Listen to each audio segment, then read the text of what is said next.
சென்னை வடபழனியில் நடைபெற்று வரும் தென்னிந்திய திரைப்பட எழுத்தாளர் சங்க தேர்தலில் வாக்களித்த பின்னர் இயக்குனர் KS ரவிக்குமார் செய்தியாளர்களை சந்தித்தார். அப்போது இயக்குனர் K பாக்யராஜ் குறித்து கேட்கப்பட்ட கேள்விக்கு அவர் பொது சொத்து ஆகிட்டாரு என்று நெகிழ்ச்சியுடன் கூறினார். இதுக்கு இவ்வளோ வேலையே இல்லை. ஒரு ஒரே குடும்பத்துக்குள்ள யாரு பொறுப்பை எடுத்துக்கிறது அப்படின்றது தான். யாருக்கும் தகராறுலாம் ஒன்றும் இல்லை. பொறுப்பை யாரும் எடுத்துக்க போகிறாங்க அப்படிங்கிறதுக்கு தான் அது. என்னுடைய அசிஸ்டண்ட் சேரன் தலைவராக இருக்கார், தலைவராக நிற்கிறாரு. அவருக்கு என்னுடைய வாழ்த்துக்கள். நிறைய பேர் எல்லாரும் ரெண்டு இதுலேயுமே எனக்கு தெரிஞ்சவங்க நிறைய பேர் இருக்காங்க. அதில் ஒரு தர்ம சங்கடம் ஓட்டில் போட்டு போடும்போது என்ன பண்ணுறது, சரி ஓகே யார் நல்லா வேலை செய்கிறாங்களோ அவங்களுக்கு போடுவோம் அப்படின்ட்டு போட்டிருக்கேன். அவ்வளோதான்.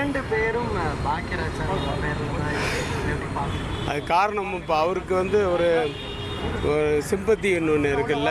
அவர் தலைவராக இருந்து அவர் தலைவராக நிற்க போகிறதா சொல்லி உடனே மறுநாள் அன்றைக்கி இது வேட்புமனு தாக்கல் பண்ணணும்னு சொல்லிட்டு உடனே மறுநாள் அவர் இறந்துட்டதுனால அன்றைக்கி அவருடைய சிம்பத்திக்காக அவருடைய பேர் 2 பேரும் யூஸ் பண்ணியிருக்காங்க.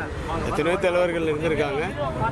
பட் பாக்யராஜும் சிறந்த கதையாசிரியர். அதனால் அவர் பேர் போட்டுக்கிட்டது அது அவர் பொது சொத்து ஆயிட்டார். யார் வேணால் அவர் பேரை யூஸ் பண்ணிக்கலாம்.